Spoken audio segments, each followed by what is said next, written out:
Good morning, everybody, and welcome to the Sports Talk Network channel here, where obviously I do my podcast, Sports Talking Packers with Steve, and also Steve's Wrestling Ramble. But in this video and in this episode here on the channel, I have my Riverdale review and theories episode here, Season 1, Episode 10, excuse me, entitled Chapter 10, The Lost Weekend. Chapter 10, The Lost Weekend. This episode of Riverdale. I think there's 13 total episodes, 12, 13. Someone let me know in the comment section below how many. Actually, I can search it myself. I know I looked it up last night, but, short-term memory, it'll do it to you. Let's see here, Riverdale. I think it's 13. But then it could be 12. Who knows?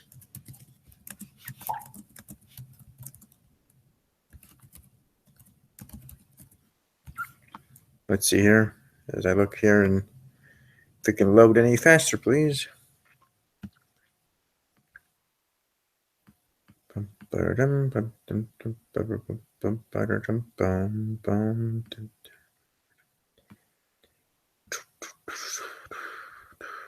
I think it's 13.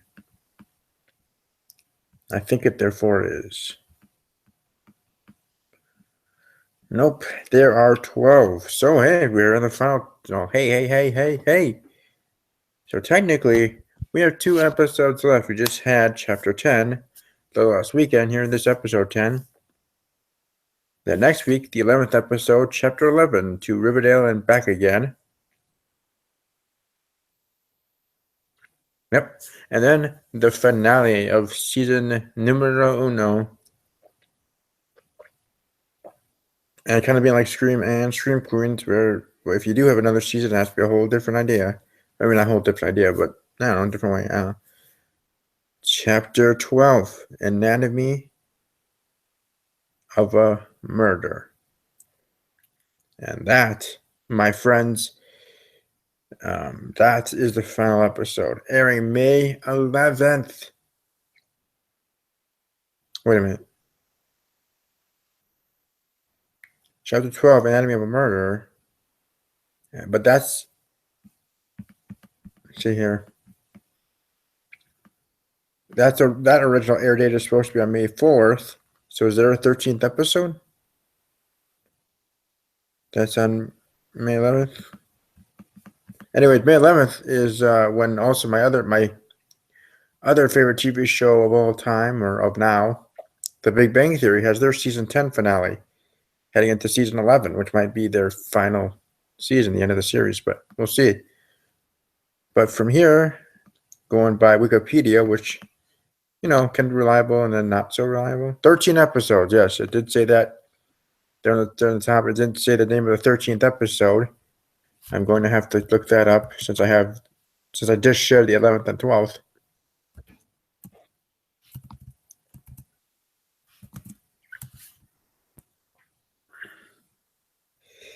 What is that episode supposed to be called? Chapter 13, The End? Or something? I don't know. No, they're a lot better than I am with naming episodes, okay? It's not going to be Chapter 13, The End. Anatomy of a Murder, that was a good name for an episode. I thought that was the finale on May 4th, but May 11th. That must be the dates of dates, even though technically this week, on Tuesday, they had the series finale of a show that I really liked. Kind of got away from me in this past 2 seasons, but Switched at Birth. That show on Freeform did its swan song and final episode of the series this week, here in mid-April, or early April.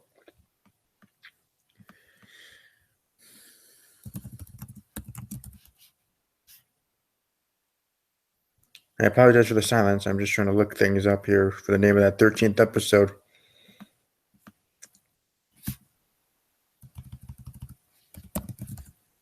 But anyways, while I'm looking that up, I should just talk about the episode, and it was another great episode. We slowly get to the finale of 13 total episodes. So we got 3 left. 10 have now been in the books. 3 more to go. Simple math. But anyways, no, 3 more episodes. A lot of stuff to be packed in those 3 episodes, especially the next 2 episodes, of course, because then you get to the finale there on May 11th. Whatever the name of that episode is going to be, I still can't find it yet as I look it up. With Google being my best friend here, or trying to be my best friend, that's let me down today, this morning. But you know,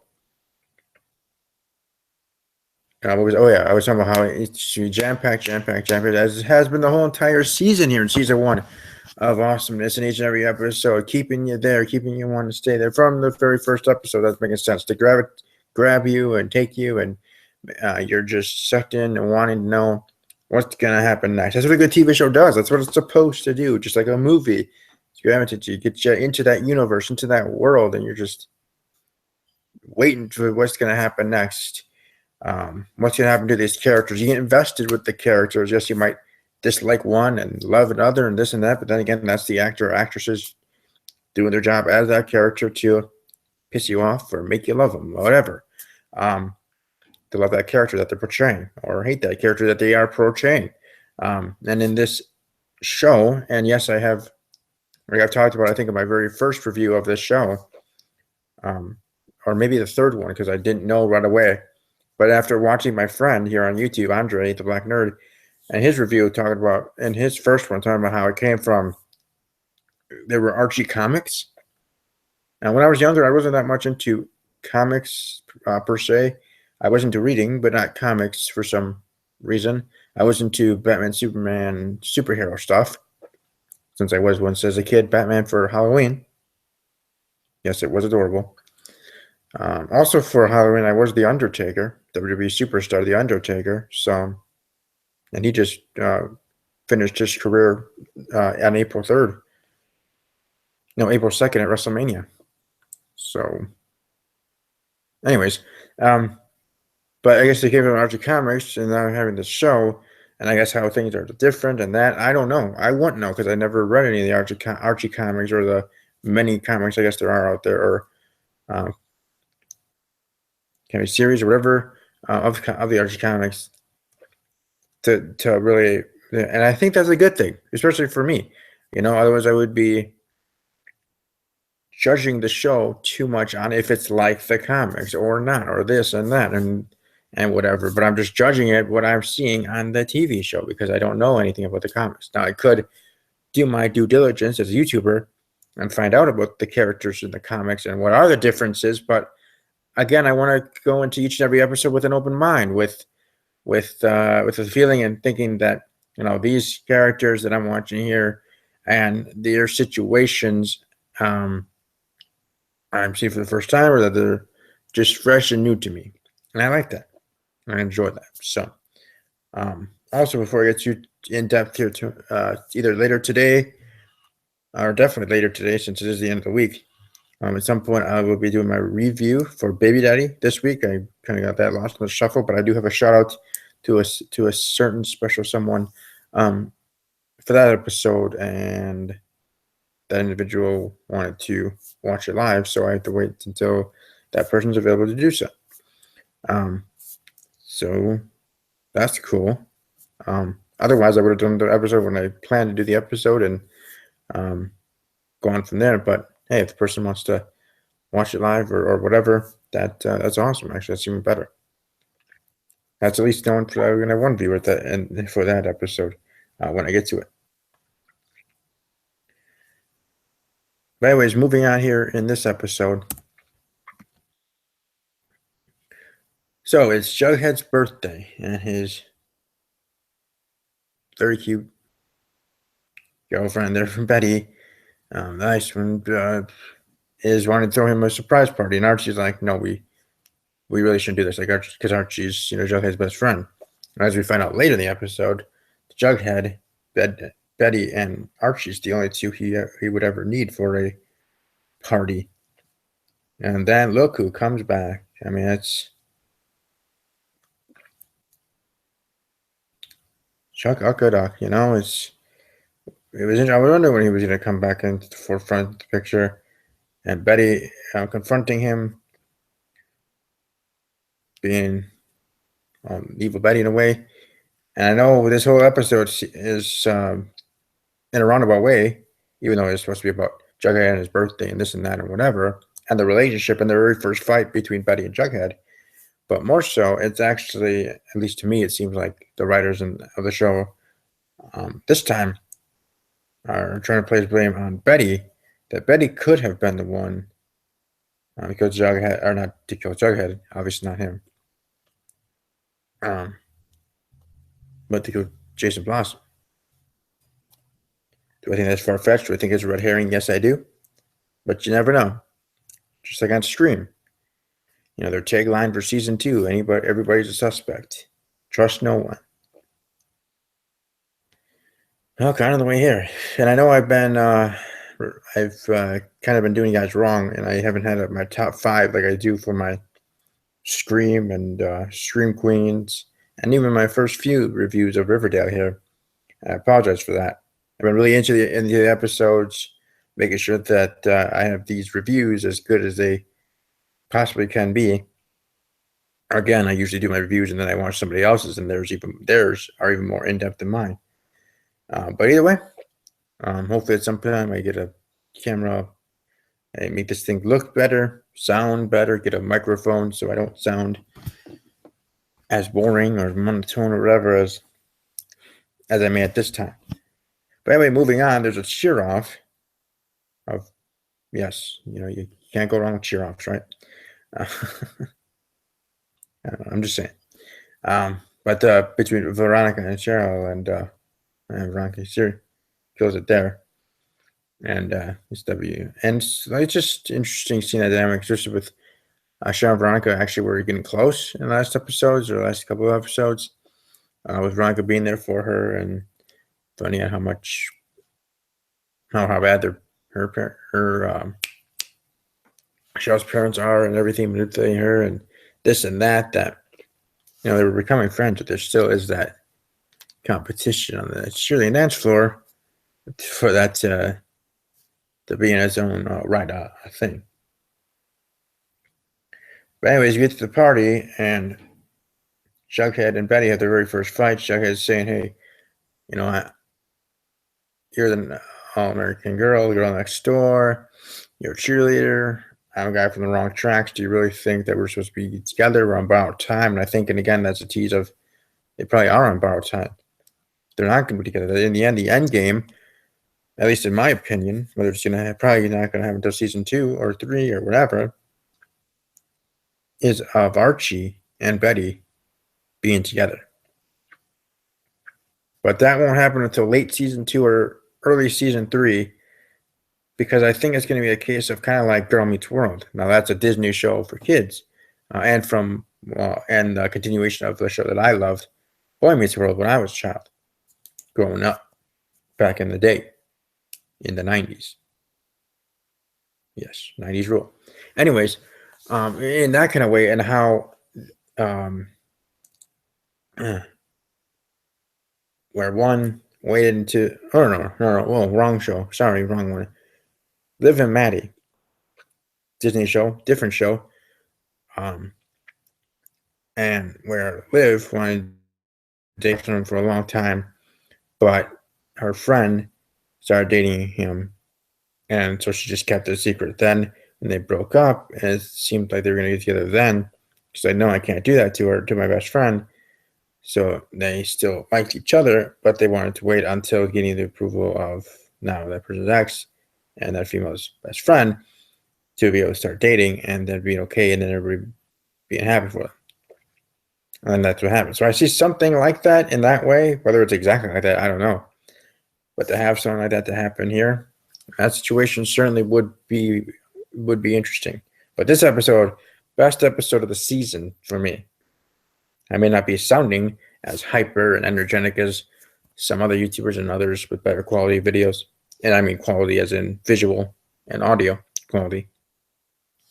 Videos would be showing my excitement and personality in that way. But trust me, I really did enjoy it.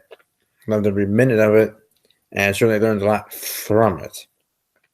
And then another part of this show. So first, this episode kind of gives you a couple of things. First, like I said, maybe that evil side, even though in that evil side that she had was also her sexy side, whatever you want, her dark side, Betty, could she be the one? Could she be the murderer? Could she be the killer? Um, then thing you learn number two, um, being when Cheryl Blossom plays plays her game that she wants to play at the party, is in a roundabout way the writers bringing up things that we as fans have already been bringing up, and some things that we didn't even, at least I didn't. Maybe others are hip to it better than I. Brought up as well. First about excuse me. First was about Veronica and her father and what her father could have done behind bars and who in that kind of way. Then Veronica brings it back to Cheryl, give and take, right? About how Cheryl might have loved her brother in a way that you're not supposed to love your brother in that way. So that's a strong accusation right there. And that she killed her brother because he wasn't returning feelings back and all this other stuff. And this and that. And then we go to Archie and his relationship with the teacher and all this other stuff and why, and he was there. And why he can't keep a relationship, which I don't know if it has anything to do with Jason's murder. And then Chuck tells a story about Betty and geez, that was interesting. Talk about her could be the one. So you learn a lot of things and bringing up things that most of us know, but just want to emphasize, bring it up again. Put it back in your heads and make you think, okay, who has the biggest motive?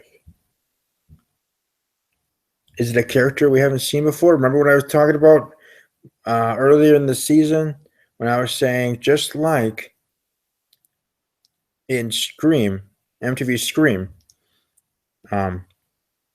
season 1, where the killer wasn't introduced into the show until a quarter way through or halfway through that season, and then in the end it was her, and it was revealed that she was the main character's sister. I'm sorry, I'm forgetting the names of the characters, but I watched so many TV shows in my days and lives. I apologize. But anyways, that's what happened. So here, it could be a thing where it is Veronica's father, and we don't see him on screen on the show, or if they actually casted someone to play her father on the show, or maybe we never see him. Unless we already did and I missed it. Either way, whatever. They could have been the one.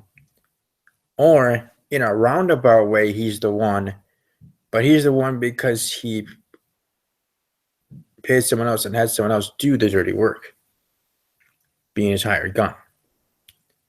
And that person could be Jughead's father, and that was brought up here in this episode. That's why I love this episode so dang much. It's bringing things back, bringing thoughts that maybe some fans might have forgot.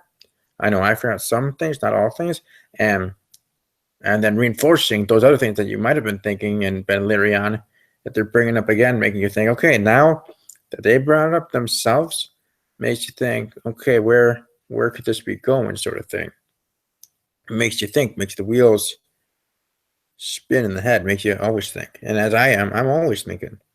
I'm thinking of crazy theories, smart thought out theories, dumb out of the box theories, whatever you want to call them. I think of different theories of who could have been, why it could have been them. And I'm sure if I really thought about it, I could plan out, like literally, I could plan out that it could be any of the characters at all. Like any of them, all of them. Obviously, that's not going to be the case if they all did it, but I'm just saying I could make a case for each and every character on the show that they're either the reason why and that they are Jason. I could do that. Now, I don't want to bore you with all that, but I will give you my top 5 here in a moment. But like I said, they have their first fight between Jughead and Betty, like I said, I'm there. But that gets rectified in the end, especially after Jughead stands up for his girl there after from Jack tells the story. And then his father actually convinced him to go in, actually having a fatherly moment with his son there. So I think all in all, like I said, a great episode. And now Veronica is with Archie. That was a nice moment in its own right. But we'll go from there. And I think if I had to give my top 5, I would probably give number 5 Cheryl Blossom. Number 4, um, Betty's father. Number 3, Betty. Number 2, Jughead's father. And number 1, Veronica's father. I really wish I knew these people's names better, but that's how I was going to say it. But those are my top 5 in that order of thinking of who I think is culpable. But thanks to those that watch live and those who be watching archives. I'll be back here next week, of course. I'll give my review of episode 11, and then 12, and then 13, the finale. I'm hoping to have some guests on for the finale. So if you guys know of Andre the Black Nerd, tweet at him, see if he'd be able to join. Any other YouTubers that you know that I might not, that react to the show or do reviews on the show, because there are millions and millions, or at least hundreds and hundreds, or tens of hundreds, or whatever. There's people that do that. So if you know them, let them know about me and have them reach out to me, and that'd be awesome to have guests, have even a full house, have 10 individuals here, 9 guests, and me, the host, with the most, talking Riverdale finale after that episode, or even the episode before, prepping, in my episode 12 review, prepping for the finale with predictions and stuff like that as well. So I got my top 5 back in order, give you the review of an episode. So definitely come back to these next few weeks as things just keep heating up, getting better, kicking butt, taking names, and we'll be ready for season 2 when it does come in time. Oh, it's true. It's staying true. Enjoy the rest of your evening, or rest of your day, evening. Have a great weekend. Have fun, stay safe, and as always, take care.